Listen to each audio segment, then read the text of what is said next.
Hello everyone.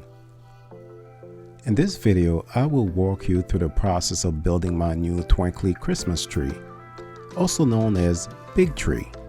This tree will replace the one that I built 3 years ago and will be slightly taller with more lights.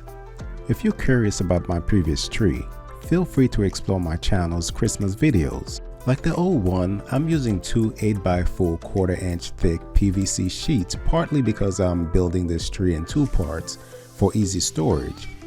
I have already traced out the design. This tree will stand a little over 10 feet tall with 1250 lights compared to 1100 on the previous tree. I have pre-cut and will be using these painted wood pieces as the exoskeleton, and they should provide the necessary structural support to keep the tree upright. I am using a handheld saw to carefully cut out the design I've traced on the PVC sheets.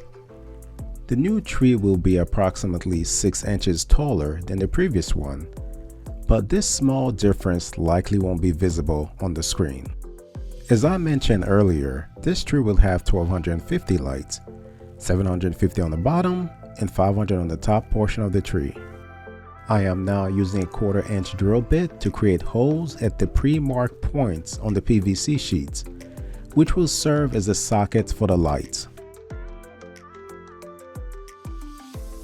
As you can see, I have finished drilling all the holes in the PVC sheet.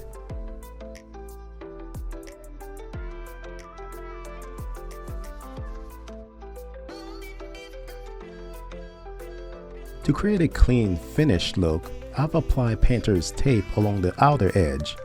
The inside of this sheet will be painted black, while the outside edge will remain white.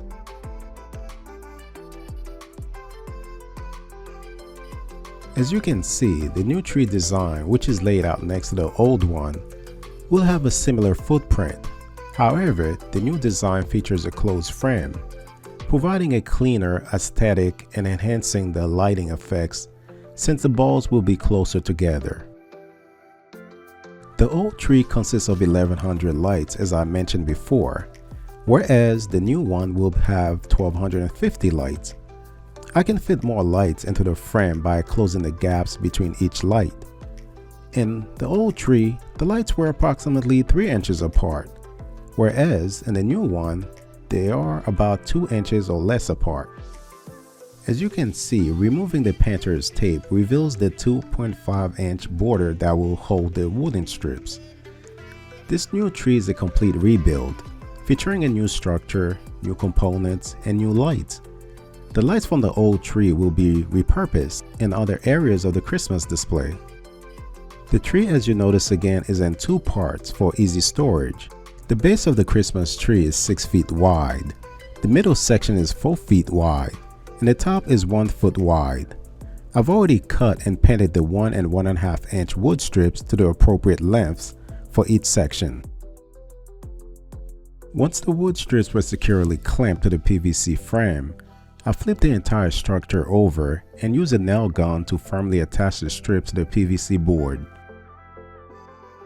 I finished this project over the course of 2 weekends, working on it intermittently.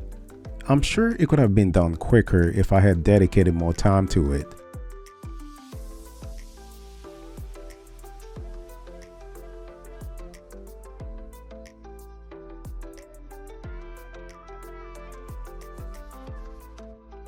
To reinforce the back of the tree, I'm attaching 1 by 2.5 inch boards. These boards will be attached to the PVC frame using 1 by 1/4 inch screws. The added support will strengthen the tree and help maintain it upright.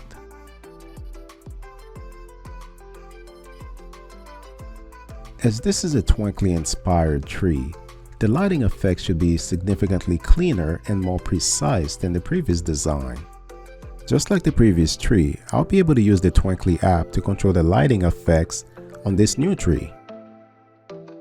If you are into Christmas decorations, or decorations of any kind, and you are not familiar with twinkly lights, I encourage you to look into them. Don't worry, this is not a sponsored video.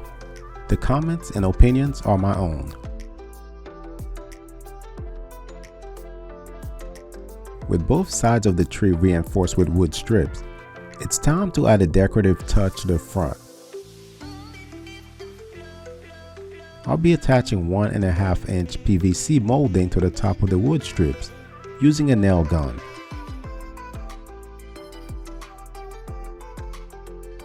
Once again, these pieces are pre-cut according to the length of the tree. And this is more for aesthetics.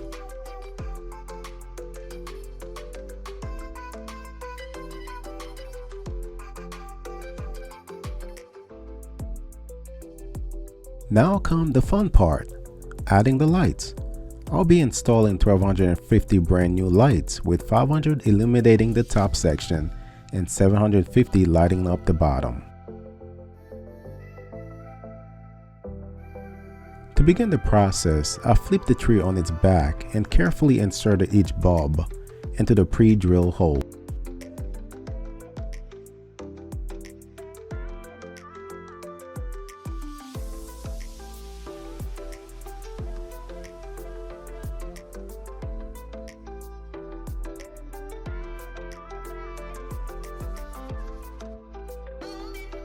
Here is a quick test run to make sure all 1250 lights are working.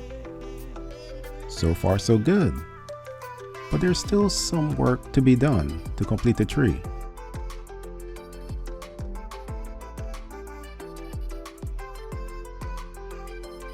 I also cut and added a 6-foot 2x4 board and attached it to the bottom of the tree, which will help me to attach it to its base to help it stand upright. Now I will add the beer pong balls on top of each bulb to help diffuse the lights more. This part of the process is simple and repetitive but time consuming. I am using beer pong balls, a soldering iron, and a hot glue gun. To add the beer pong balls, I'll use a soldering iron to create a small hole in each ball. Then apply hot glue around the hole and secure the ball to the bulb.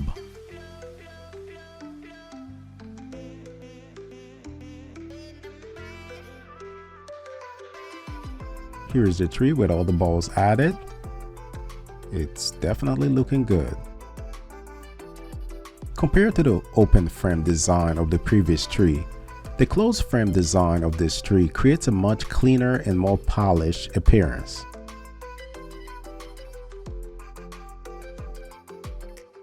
I added several wood strips to the back of the tree for additional structural support. The strips are secured using screws as I did with the front. This should provide additional structural support.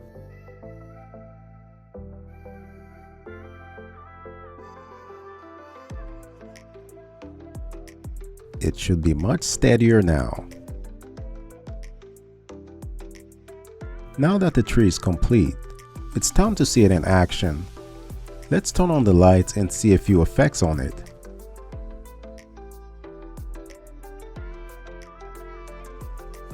Although the video might not fully capture the visual impact, the lighting effects are truly impressive.